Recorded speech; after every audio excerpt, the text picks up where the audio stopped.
Oh, turn on the V. Continue as alone. And let's get it going.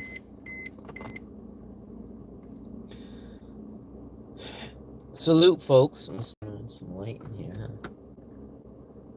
Wow, it's dark today. Well, I am in the back seat of my car, or front seat of my car. At any rate,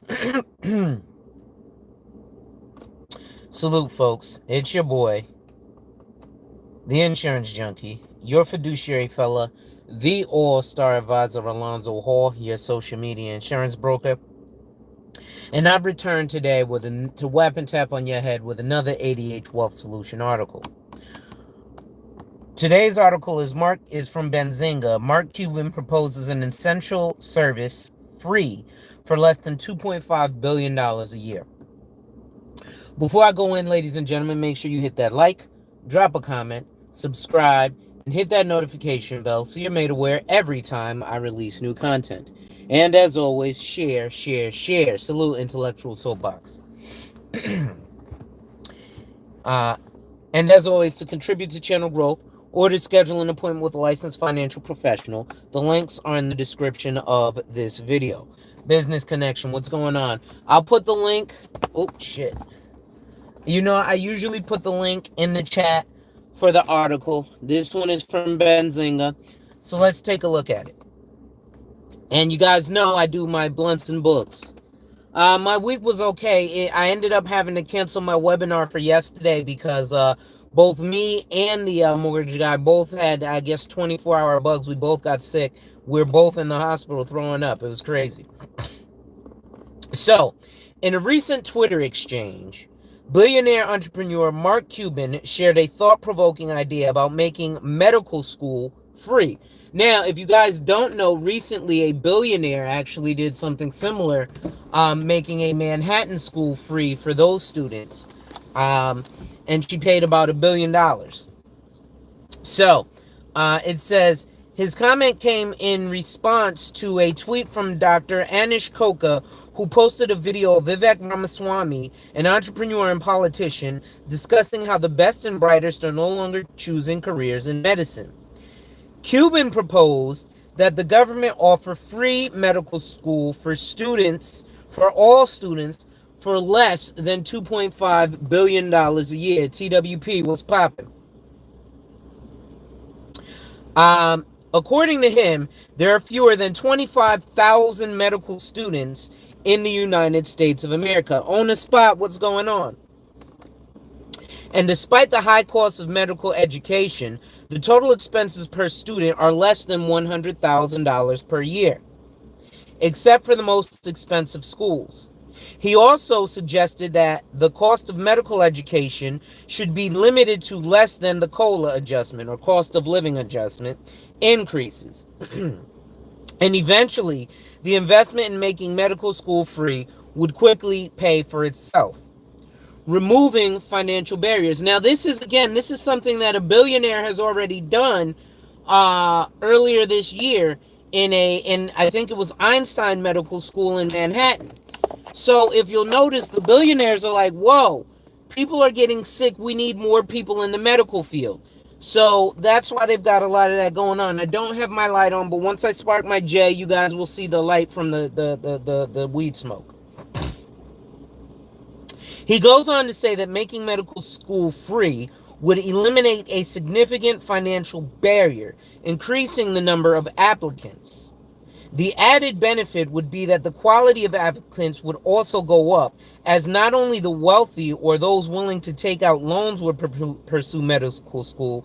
Naturally, this could improve diversity as well. Now, this is true. Now, this might seem whatever, but me and my buddy were talking, and we were like, yo, a lot of this diversity and inclusion shit has been putting things to the back burner. You know, he's one who's like, listen, give me my good white doctors. I like that shit. He's a Trinidadian, though, so, you know. But I do think opening it up does give, you know, that if you make medical school free, I think that would have to change the health insurance industry. because then in the medical field, they couldn't charge exorbitant amounts for certain things. So the role of venture capital in medicine.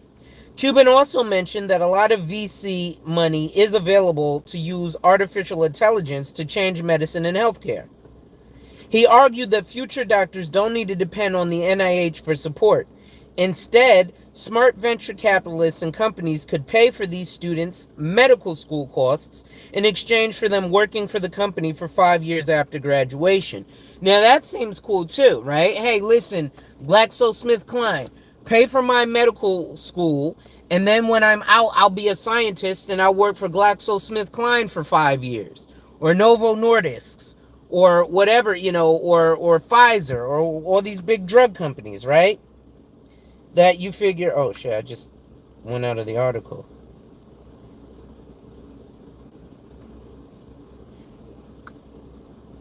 One second, my article just left.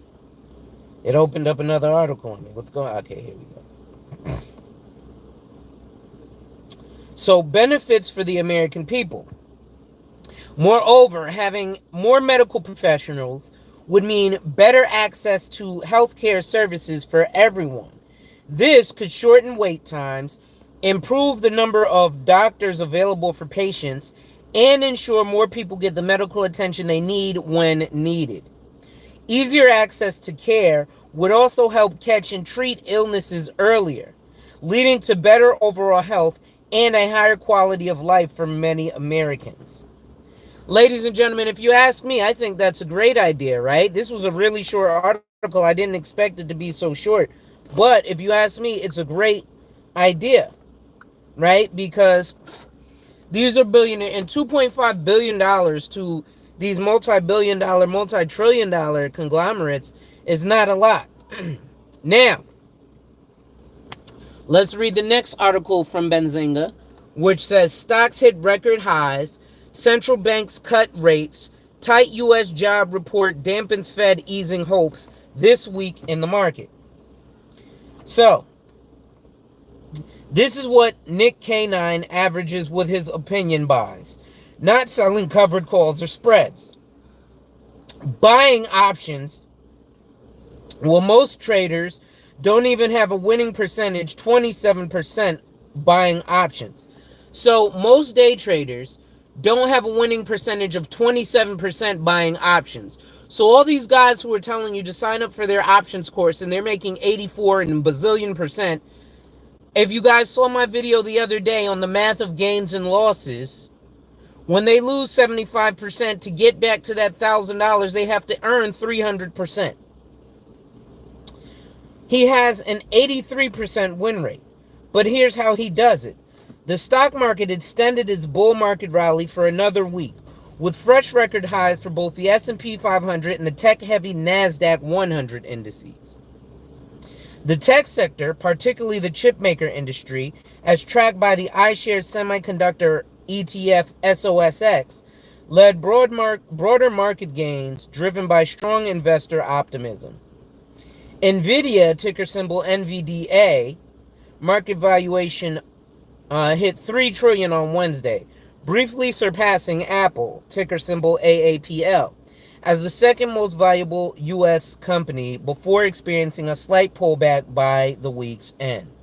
On the monetary policy front, the European Central Bank and the Bank of Canada both enacted a 25 basis point rate cut, signaling the beginning of easing conditions globally and raising hopes for a similar move by the Federal Reserve. Friday's May jobs report revealed tighter than expected labor market conditions, dampening market expectations of imminent Fed rate cuts. Market expectations no longer fully price in 2 Fed rate cuts by the end of the year. Investors reduced bets on a September cut, now giving it a 54% probability compared to 70% before the jobs data. So Biden's doing a bang-up job, right? Because our jobs are fucking up. AI investment confidence. ARK Invest CEO Cathie Wood maintains her bullish stance on AI investments despite selling off NVIDIA stock in 2023, underscoring her long-term belief in the sector's growth potential. Keith Gill's comeback. Keith Gill, known as Roaring Kitty, the key figure in the GameStop meme stock saga, disclosed that he holds over $115.7 million worth of shares in the video game retailer. Experts warn that Keith Gill's GameStop trades, exploiting SEC's regulatory gaps, highlight significant market manipulation concerns and call for regulatory scrutiny. And again, ladies and gentlemen, Kendall Gill, aka Roaring Kitty, aka Wall Street Bets, was a licensed financial professional. He actually worked for Mass Mutual. When he got that $48 million, Mass Mutual fired his ass, but he actually worked for Mass Mutual. CEO-friendly stock exchange. Wall Street's largest fund managers, including BlackRock Inc., ticker symbol BK, and Citadel Securities, are reportedly planning to challenge the dominance of the New York Stock Exchange and NASDAQ by developing a new national stock exchange in Texas. The Texas Stock Exchange has reportedly secured $120 million in funding from individuals and large investment firms. So that's going to be it for today, ladies and gentlemen. I know today was short. It was less than 15 minutes. But those are the quick hits when you get stuff from Benzinga. So make sure you hit that like, drop a comment, subscribe, and hit that notification bell so you're made aware every time I release new content. And as always, share, share, share. Lastly, to contribute to channel growth or to schedule an appointment with a licensed financial professional, the links are in the description of this video. Actually, before I go, one thing I do want to share, there's been some updates with the settlement of cash accounts. So you'll see me doing a video on that.